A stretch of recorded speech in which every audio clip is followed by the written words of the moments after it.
हर तकदीर से पहले खुदा बनने से खुद पूछे बोल तेरी रजा क्या है. असू द्यावे आपल्याकडे स्वप्न एक ध्येय वेळे चालण्याचा ध्यास आणि डोळे सूर्यापुढे चालण्याचा ध्यास आणि डोळे सूर्यापुढे. उपस्थित मान्यवर गुरुजन आणि माझ्या बंधू भगिनींनो, माझा विषय तुमच्या लक्षात आलाच असेल. अर्थातच माझा विषय आहे माझं स्वप्न.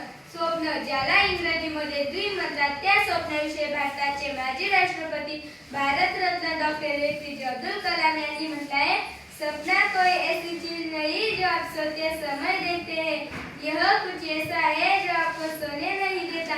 माणसाला स्वप्न बघता आलं पाहिजे. नुसतं स्वप्न बघता आलं पाहिजे असं नाही, तर ते पूर्ण कसं होईल त्याचा विचार करता आला पाहिजे. असं आपणच नाही तर आपल्यापेक्षा श्रेष्ठ सगळेच लोक म्हणतात.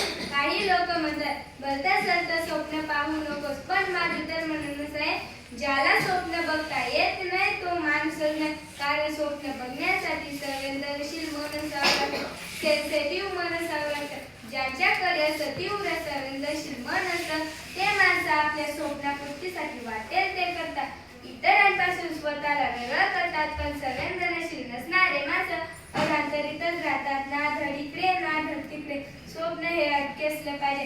यथासाथीला मराठीत एक पाठ आहे, त्या पाठाचं नाव आहे स्वप्न विकणारा माणूस. त्यात असलेल्या सपन विकेचं स्वप्न जगापेक्षा खूपच निराळ स्वप्न होतं. तसंच माझं एक स्वप्न आहे, मला इंडियन आर्मीमध्ये सामील व्हायचं आहे आणि राष्ट्राची सेवा करायची. अनेक मुली वेगवेगळ्या क्षेत्रात उंच भरारी घेत आहेत. सुरेला ठक्करसाठी मुलगी पायलट होऊ शकते. कल्पना चावला, सुनीता विल्यम्स सारख्या मुली अंतराळात उड्डाण करू शकतात. सारखी मुलगी IPS अधिकारी बनू शकते. मग मी इंडियन आर्मी मध्ये नाही जाऊ शकते. इथे बसलेल्या सर्व मुलींसाठी सांगते, मुलगी सुद्धा इंडियन आर्मी मध्ये जाऊ शकते आणि राष्ट्राची सेवा करू शकते. भारताच्या स्वातंत्र्याचा अमृत महोत्सव काश्मीर पासून ते कन्याकुमारी पर्यंत अतिशय जल्लोषात साजरा झाला. आता भारत स्वतंत्र शताब्दीकडे वाटचाल करते. मला सांगायला आनंद वाटत आहे, काही दिवसांपूर्वी ABP माझ्या चॅनलवर बातमी होती की पुण्यातील AIBT मैदानावर भारतीय पोलीस पदांसाठी महिलांसाठी भरती प्रक्रिया सुरू आहे. तेव्हापासून मला इंडियन आर्मीमध्ये जाण्याची इच्छा आहे. मला देशासाठी राष्ट्रासाठी लढणाऱ्या सैनिक व्हायचंय. माझं लहानपणापासूनचं आवडतं खेळणं होतं बंदूक, आणि देशासाठी लढणारे छोटे छोटे सैनिक, मला बंदूक चालवणाऱ्या सैनिकासोबत खेळण्याचा छंद. असं कुठेही लिहिलेलं नाही की मुलीने बाहुलीसोबतच खेळलं पाहिजे.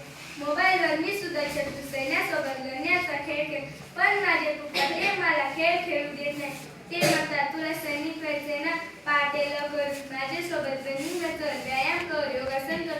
गोळ्या बिस्किट खाण्यापेक्षा भाजी भाकरी फळं खा आणि शरीर मजबूत बनव. या पप्पाचे सततच्या सांगण्यामुळे मला पहाटे लवकर उठून रनिंग, व्यायाम आणि योगासन करण्याची सवय.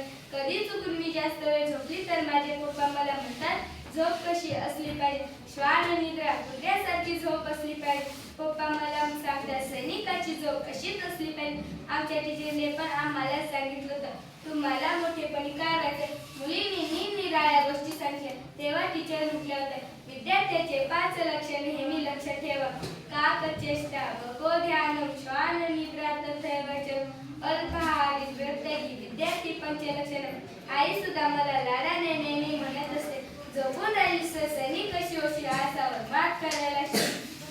इतिहासाच्या अनेक घटना आपण पूर्वीपासून बघत आलो आहोत. हिंदी चिनी भाई भाई जाणारा करणाऱ्या चिनीने 1962 साली कसा आपल्या भारताच्या पाठीत खंजीर खुपसला होता, आणि त्यावेळी आपल्या चाचा नेहरूंना किती मोठा धक्का बसला होता.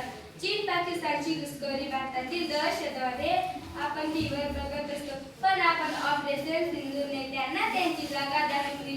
टीव्हीवरच्या बातम्या जेव्हा मी बघते तेव्हा मला वाटतं की मला सैनिक बनलंच पाहिजे. भारताचे मिसाईल मॅन माननीय डॉक्टर अब्दुल कलामाचे शब्द माझ्या कानात नेहमी घुमत असतात.